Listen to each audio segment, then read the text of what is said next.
What you guys, got another video on the Beelink ME Pro NAS. This is probably the best mini NAS you can get in 2026, and we're going to take a look at it. So this is everything you're going to get inside the box. You're going to get your hard drive screws, because this is not a toolless design. So we're getting the 2.5 inch and the 3.5 inch hard drive screws, an Ethernet cable, and we also have our power adapter right here. It is a barrel connector, no Type-C connection on this, and also we have our UK plug here. Now also you're going to get your user manual right here, which is going to help you set up and also explain exactly what the network attached storage can do. It's got different languages and also pictures and text as well, as you can see here. And we also have the network attached storage device itself. You can see it's pretty small. Look at the size of my hand against this device. This will take 2 full hard drives and also 3 NVMe drives, with one of those slots taken up for the operating system. On the front, we have that unusual Beelink logo. It's not their normal logo. We have the power button, a Type A USB port on here, and we have some LED lights on the front as well. Behind the front panel of the mesh, behind the logo, there is a Wi-Fi card on here, which is Wi-Fi 6. Also, we have on the rear, we have 2 Ethernet ports. One of them is 2.5 gigabit Ethernet and the other one is 5 gigabit Ethernet port. We have a HDMI port, 2 more USB Type A ports, and a Type-C port there as well, and a power input. The USB-C port does support 10 Gbps data and also supports video output. The USB ports are USB 3.2 and USB 2.0. The HDMI port supports 4K 60Hz, and the 2 Ethernet ports are Realtek and Intel. The whole chassis is made of metal. It does have this little magnetic mesh door here, which you can pull open to gain access to the drive bays. They do have these little pull tabs on them, and the drive bays are not held in with any sort of toolless design. It is held in with these screws here, which are Allen key screws, which we need an Allen key on here to remove them. Just below this little flappy door here, we do have that big vent there to allow the heat to dissipate from the actual unit, because it has some form of blower fan inside, which is going to blow air out the back, which is going to be hot air. So let's take a look at the full specifications of the unit. You can pause the screen here, but this will give you a breakdown of what this can actually do. So they have different versions available. This is the Intel Twin Lake N95, 4 cores, 4 threads, 6 megabytes of cache, maximum turbo clock speed of 3.4 gigahertz. It does have a Wi-Fi 6 card in here with Bluetooth 5.4 support. Also does come with Windows 11 Home pre-installed. The SATA hard drive slots supported are 2.5 inch and 3.5 inch SATA drives, which are your hard drives, and it says single maximum 30 terabytes. The memory support is either 12 gigabytes or 16 gigabytes, and it's LPDDR5, which is 4800 megahertz. That's soldered memory to the board. M.2 slots, there's 3 of those. One of them is used for your drive for the actual operating system, 2280 PCI Express 3.0 times 2, maximum 4 terabytes, and you have 2 other ones which are PCI Express 3.0 times 1 speed, and they're also maximum 4 terabytes. So there is an access panel on the bottom here, and there's also that plastic area with 2 screws under it with an Allen key on there as well, which is quite tiny, but it's nice to see that they've included that here so you can gain access to the drive bays and the bottom access panel where your NVMe drives are stored. So I'm going to go ahead and remove this tiny little Allen key here and remove these 2 screws. It was a bit fiddly, to be honest with you, because it is quite small. I preferred to see screws probably used on the front here to make it quicker access, but you've got this tiny little Allen key here, which is a bit fiddly to undo these. So I'd probably advise you to either use your own size Allen key, a bit bigger if you've got big hands like me. Now I've removed all of the screws. That's 4 screws for the drive bays, and there's also another 4 screws here and also 2 on the bottom, so we can remove the board from the actual casing, so we can actually see what it looks like. So I've removed all these. These should pull out with these little tabs, and it makes it pretty easy. You've got a thermal pad on here as well. These are made of metal as well, and these will take 3.5 inch and 2.5 inch drives on here as well if you wanted to use those. So whether you want to use hard drives or even SSDs on here, you could do for your storage. Now these are held on with 4 screws as well, which do come in a kit, so you will need to screw those down. So I'm going to remove these drive bays here, And again, this will have probably plenty of storage for someone who wants something small and compact. And to remove this, we need to remove the little screws at the bottom there. And this hidden behind this little rubber grommet thing here, you just have to pull this off. And there's 2 screws that I had to remove here. This will actually remove the panel on the bottom, which I only found out once I pulled this bottom piece out. So it's not clear. I should have looked at the user manual here. But I just used the little pry tool here just to lift this up, just to try to gain access to it like so, and then it should slide out. But I should have probably removed the bottom panel first, which I didn't realize was there until I removed it like so. So you know it's there now, so don't make the same mistake as I did. This will pull the board out of the actual chassis right here. Now, you don't have to remove this yourself. I'm just removing this out just to show you. But again, you'll be able to clean the actual fan properly by doing this as well if you need to clean it. There is that little expansion cover here which you can remove to gain access to the drives. And down there is where your Wi-Fi card is on the other side of that board there, which is what these slot into. So that's 3 slots of a maximum of 12 terabytes on this actual unit right here. And there's 3 thermal pads on here as well. One of them drives on here is going to be your operating system, but you could probably run Unraid on here as well on a USB drive if you wanted to, and use some of these space as storage. So you've got your blower fan right here, and this is where it's going to be cooled. There is no other fan on the unit. That is the only fan that is on this system. Now this is also going to have soldered memory on here. We've got your CMOS battery there, your fan, which means you can easily clean it. You can remove this and clean it. Underneath there is some copper pipes as well. So total storage really is 60 terabytes of 2 mechanical drives that you can have, and a maximum of 12 terabytes on these 3 slots here, which is quite a bit of storage.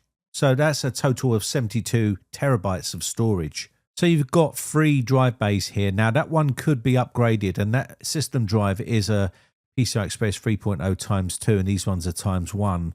And it looks like they had room for another one, but which they didn't add. But that might be a refresh model that they're going to bring out in the future. Now, also, I wanted to point out, they're going to make this a modular upgradable motherboard, which means you could run ARM, AMD, and Intel by just interchanging these out and slotting them out here. So in the future, that will be coming as well. Also, I just wanted to point out, it does come with Windows 11 Home, but you can also run Linux on here. NAS OS, you can put FNOS on here, or Unraid or TrueNAS, or any of those will run on here. Proxmox, ESXi will run on here for your virtual machines and stuff. So it depends on what you want to set yours up as. So OwnLab will be perfectly fine. So we're going to go ahead and put this panel back. And this just shows you can gain access to this inspection panel right here. You don't have to pull the board out to get to the drives. You can get to it right through the bottom here. Just wanted to show you that here. And there's 3 anti-slip rubber feet on here, or anti-vibration feet, which is going to keep it nice and quiet.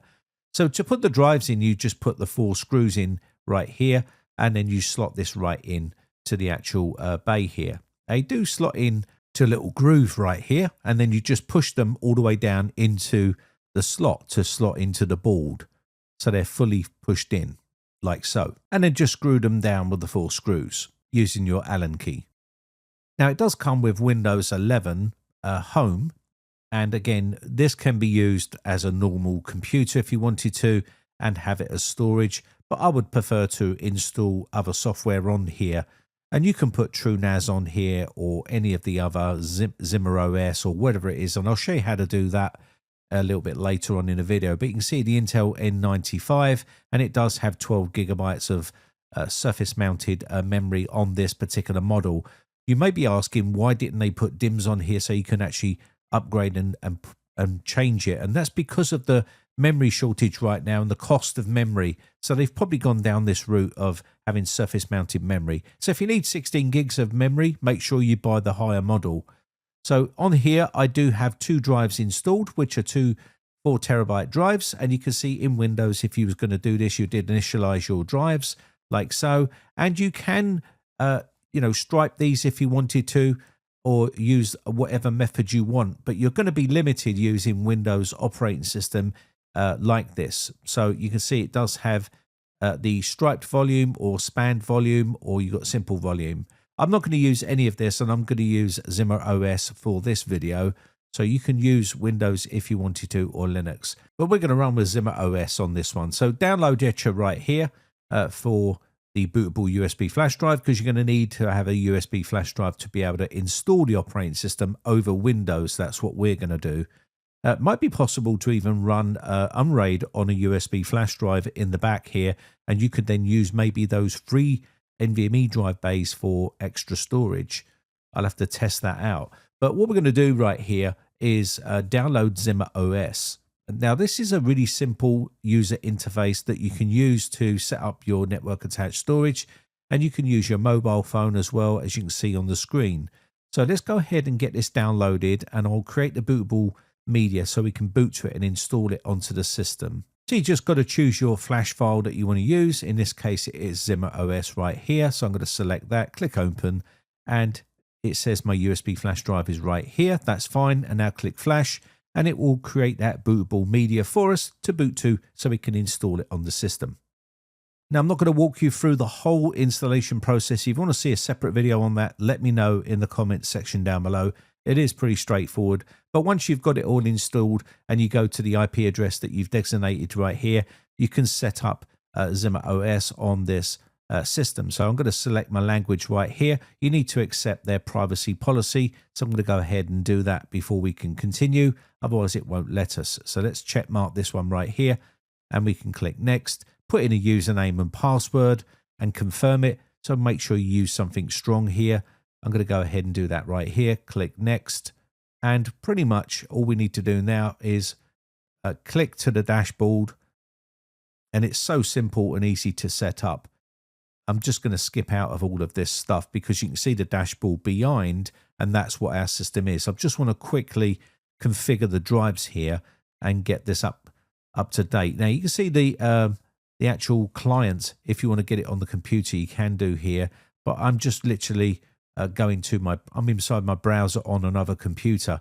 That's how I'm setting this up right here. So this is the actual dashboard that you're going to see once you've got it all set up. From here, I'm just going to quickly configure and manage my drives.